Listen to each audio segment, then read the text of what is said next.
जी दोस्तों, आज मैं बात करने वाला हूँ इक्ज़ोरा प्लांट के ऊपर। इक्ज़ोरा प्लांट एक परमानेंट प्लांट है ये, और थोड़ी सी केयर के साथ अगर आप इसको रखते हैं अपने घर में, गमलों में लगा लेते हैं या ज़मीन में लगा लेते हैं, तो ये सालों आपके गार्डन में रह सकता है। इसके अंदर 2 से 3 कलर होते हैं। एक ये रेड कलर जो मेरे पास है, इसके अलावा इसमें एक येलो कलर होता है, एक ऑरेंज कलर होता है। येलो कलर थोड़ा सा आपको ढूंढना पड़ता है, वो इजीली हर नर्सरी से नहीं मिलता, जबकि रेड कलर और ऑरेंज कलर आपको इजीली आपकी लोकल नर्सरी से मिल जाता है, और इसकी जो अमाउंट रहती है वो 100 से 150 तक ही रहती है। इसका जो फ्लावरिंग सीज़न होता है वो मार्च से लेकर नवंबर तक रहता है। नवंबर तक इसकी कलियां खिलती रहती हैं और गुच्छों के हिसाब से इसके ऊपर फूल लगते हैं। इस तरह से ये एक फूल खिलता है, इसके साथ ही एक छोटी सी कली लगी होती है। जब वो खिला हुआ फूल मुरझा जाता है तो साथ वाली जो कली होती है वो खिल जाती है। फ्लावरिंग करने के लिए इसको थोड़ी सी नमी, थोड़ी सी धूप की ज़रूरत होती है। बहुत ज़्यादा पानी नहीं देना, जिस तरह से बस हल्की फुल्की नमी रहे मिट्टी में, तो इसके लिए बेहतर रहता है और इसकी ग्रोथ काफ़ी अच्छे से चलती रहती है। जिस तरह से इंग्लिश रोज़ को ग्राफ्टिंग की ज़रूरत होती है, इस वाले प्लांट को, इक्ज़ोरा को, ग्राफ्टिंग की ज़रूरत नहीं होती। इजीली आप इसको कटिंग से भी लगा सकते हैं और बीज से भी आई थिंक ये लग जाता होगा, लेकिन मैंने आज तक इसके बीज देखे नहीं हैं। अगर इसके बीज हुए भी तो ये काफ़ी छोटे होंगे, उनके फूलों का साइज़ भी काफ़ी छोटा है, तो इसके फूलों में से कोई भी खुशबू नहीं आती। अगर आप चाहते हैं कि आपके पौधे में मुख्तलिफ़ कलर के, एक ही पौधे से 3 कलर के इक्ज़ोरा फूल निकल रहे हों, जैसे येलो, ऑरेंज और रेड कलर, तो फिर आप इसको ग्राफ्ट कर सकते हैं। अदरवाइज़ इसको ग्राफ्टिंग की ज़रूरत नहीं है। बहुत ईजी है इसकी कटिंग लगाना। जस्ट जो वुडी लकड़ी होती है, इसको आप 5 से 6 इंच की इसकी कटिंग लें और इसको आप मिट्टी के अंदर, भालू मिट्टी के अंदर सिंपल लगा सकते हैं। ये चंद ही दिनों में 1-1.5 हफ्ते में ही अपनी ग्रोथ स्टार्ट कर लेती है। इसकी सॉइल की बात करें तो इसको कोकोपीट के अंदर भी लगाया जा सकता है और सिंपल बालू मिट्टी के अंदर भी लगाया जा सकता है। इजीली ग्रो हो जाता है ये। ज़्यादा खाद की भी ज़रूरत नहीं है। अगर आप इसको गोबर की खाद या पत्तों की सड़ी हुई खाद डालते हैं तो वो फुली डिकम्पोज होनी चाहिए। अगर आप ऐसे ऐसे ही डाल देंगे तो नाइट्रोजन उसमें ज़्यादा होगा, तो इसके पत्ते जो हैं वो पीले होकर गिरना शुरू हो जाएंगे या फिर इसकी ग्रोथ जो है वो रुक जाएगी। NPK 20-20-20 यूज़ कर लें, उससे इसकी ग्रोथ भी काफ़ी बेहतर रहेगी और इसकी फ्लावरिंग भी अच्छे से चलती रहेगी। अभी मैं इस गमले को, ये मैंने नर्सरी से परचेज़ किया था, ये अभी 3 से 4 इंच के पॉट में है, को मैंने यहाँ से निकाल के फ़िलहाल ये 10 से 12 इंच का जो गमला है इसमें शिफ्ट करने वाला हूँ। सिंपल बालू मिट्टी इसके अंदर यूज़ कर रहा हूँ, किसी भी तरह की कोई खाद ऐड नहीं की, ना ही कोकोपीट वगैरह ऐड की है। तो फ़िलहाल मैं इसको इस गमले में ऐड करूँगा क्योंकि अभी सीज़न इसका ऑफ है और इसको ज़्यादा खुले एरिया में नहीं रखना जहाँ कोहरा पड़ता हो, कोहरे से इसके पत्ते जो हैं वो गिर जाएंगे।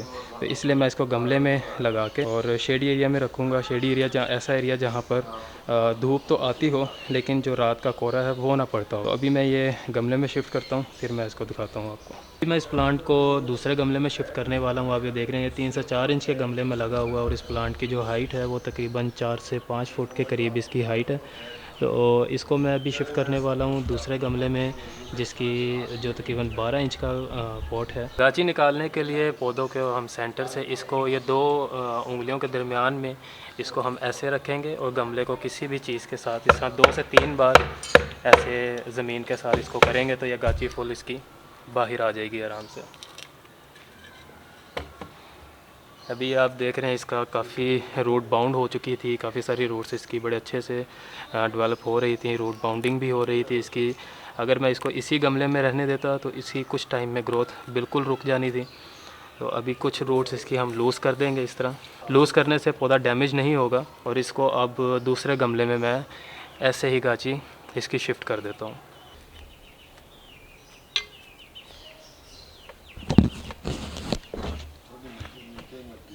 ये मैं सिंपल बालू मिट्टी यूज़ कर रहा हूँ। इसके अंदर मैं और भी किसी तरह की कोई खाद वगैरह ऐड नहीं की है। ये जो आप देख रहे हैं ये सलाद, जो घर में हम सलाद बनाते हैं, ये वेस्ट सलाद थी जो मैंने मिट्टी के अंदर ही फेंक दी थी।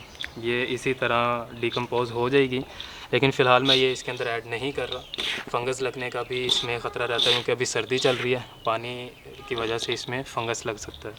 इसलिए सिंपल बालू मिट्टी मैं इसके अंदर ऐड करूँगा और अच्छे से चारों तरफ से मिट्टी को कवर कर देना है गमले को।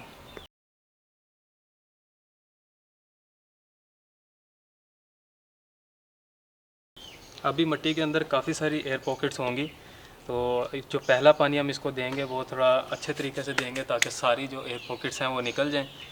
और अच्छे से इसको पानी देंगे। फिर हम उस वक्त तक इसको पानी नहीं देंगे जब तक इसका ये सरफेस एरिया 1 इंच तक खुश्क हो जाए।